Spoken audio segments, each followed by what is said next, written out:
अस्सलाम वालेकुम नाज़रीन किराम, मैं हूँ इम्तियाज़ अहमद तारण और आप देख रहे हैं यूट्यूब चैनल। नाज़रीन किराम, हमारे मुल्क के अंदर कोरोना वायरस के केसेस दोबारा से बढ़ना शुरू हो गए हैं और बढ़ते जा रहे हैं। आए रोज़ कोई ना कोई बड़ी शख्सियत इसका निशाना बन रही है और अब नौबत ये है कि गुज़िश्ता दिन में हमारे chief justice Peshawar high court justice Waqar Seth साहब वो भी इसका निशाना बने और अल्लाह के पास पहुंच गए। और सूबाई असम्बली सिंध के मेंबर जहाँ मदद अली वो भी इसका निशाना बने। उसके अलावा उससे पहले के एडिशनल जो जज थे वो भी, और कई हमारी जो सियासी शख्सियात हैं वो भी इसका निशाना बन रही हैं। लेकिन यहाँ पे देखना ये है कि कमी कहाँ पे है हमारे लिए। हम बड़ी कोशिश भी कर रहे हैं, मामला भी देख रहे हैं भाई किस ना किस तरह हमारे जो मामला हैं वो बेहतर हों। और माजी में आपने देखा कि जब कोरोना की पहली लहर आई थी तो यूरोप पूरा, अमेरिका, चाइना, हमारा हमसाया मुल्क ईरान, इंडिया में आज तक लाखों अफराद जो हैं वो इससे मुतासर हैं और हज़ारों अफराद दुख में अजल बन चुके हैं। ये सिलसिला जारी है।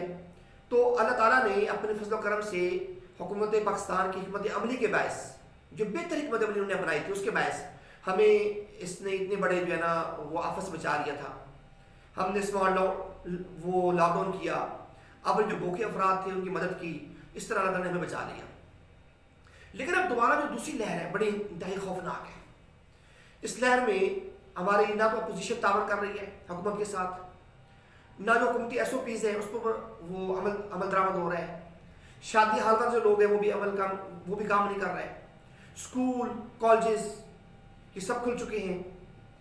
तो इसलिए बात यह है कि हम किस सिमत जा रहे हैं, हमें क्या करना चाहिए। अगर ये हमारी जो बदपरहेज़ी है अगर ऐसे ही जारी रही तो आने वाले वक्त में हमारे लिए मुश्किलात पैदा हो सकती हैं, मसाइल पैदा हो सकते हैं। उन मुश्किलात से, मसाइल से बचने के लिए हमें क्या करना है। हमारा हमसाया मुल्क अफ़गानिस्तान, जिसकी मैं अक्सर मिसाल देता हूँ, उसके पास वसाइल बहुत कम है। कम वसाइल के बावजूद अफ़गानिस्तान ने एक बेहतर से बेहतर निज़ाम अपने मुल्क में राज किया और जो पहली लहर थी, खौफनाक जो लहर थी, उसके अंदर उन्होंने अपने मुल्क के अंदर अपना जो कोरोना था उसके ऊपर उन्होंने काबू पाया। मेरे पास कुछ डॉक्यूमेंट्स आए हैं अफ़गानिस्तान के, मैं आपको दिखाता हूँ कि अफ़गानिस्तान में उन लोगों ने कैसे किस अंदाज से इस पर काबू पाया।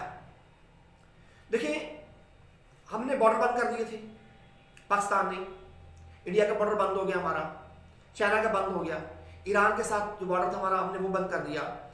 लेकिन अफ़गानिस्तान ने क्या किया, अफ़गानिस्तान ने ईरान के साथ भी जो बॉर्डर था वो भी खुला रखा, पाकिस्तानी जो बॉर्डर था उन्होंने वो भी खुला रखा और 6 महीने यहाँ पे नकलो हरकत, कारोबार सब कुछ होता रहा।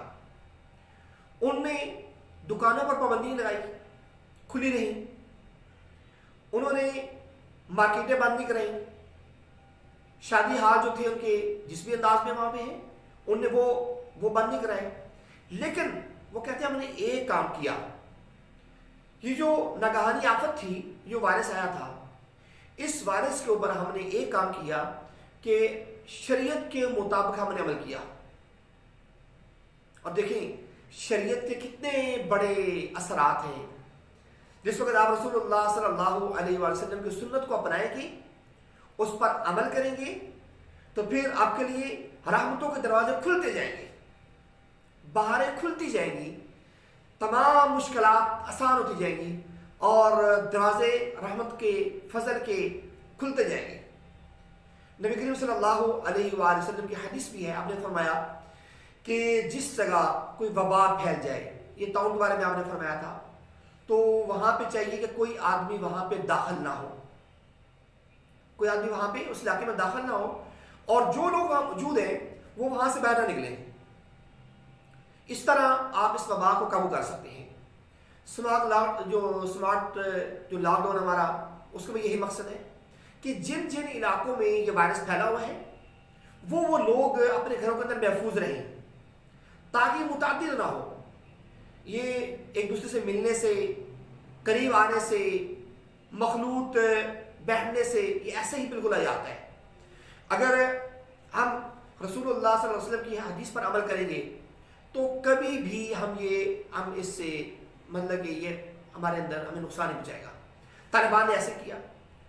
तालिबान कहते हैं कि हमने 6 महीने के अंदर तमाम बॉर्डर को खुला रखा। हमने कहते हैं कि जब बर्फ के बावजूद, बर्फ जब वो पिघल गई उनकी वहां पे उनके मौसम के हिसाब से, ताजिकिस्तान और उज़्बेकिस्तान ये दोनों बॉर्डर भी हमने खोल दिए और हमारी जो नकलो हरकत थी वो जारी रही।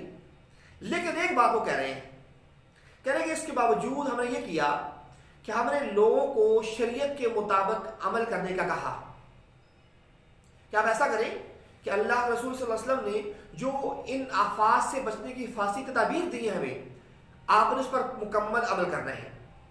और हमने देखा कि जब इंसान की कोई रिट हो, जब उसकी हाकिमियत कायम हो, उसकी हुकूमत का दबदबा हो, जहाँ पे उसकी रिट चैलेंज ना हो, तो जब वो एक फरमान कहता है ना अपनी जुबान से, एक बात जारी करता है, तो वो उस पर तमाम अफराद अमल करते हैं। और इस बात का इल्म होता है कि अगर अमल नहीं करेंगे तो क्या होगा, हमारे पकड़ होगी, सजा मिलेगी। मुल्ला अहमदुल्लाह खुरजादा और मौलवी सिराजुद्दीन हक्कानी समेत तमाम जो बड़े बड़े रहनुमा थे, उनको कोरोना मुतासरीन की जो रिपोर्ट्स थी वो दी गई। फिर उन लोगों ने बैठने के बाद उन्होंने सोचा और उन्होंने कहा कि हम कैसे इसके ऊपर अमल करें। जो तालिबान की शरीयत काउंसिल है, उसकी कोशिश ये होती है कि हम तमाम जो मामलात हैं वो शरीयत के मुताबिक चलें। लिहाजा अफगान तालिबान ने बदख्शां में, मज़ार शरीफ, काबल, हरात में जो अशरफ गनी हुकूमत थी उसके साथ मिलकर एक मुश्तरका लाए अमल तश्कील दिया।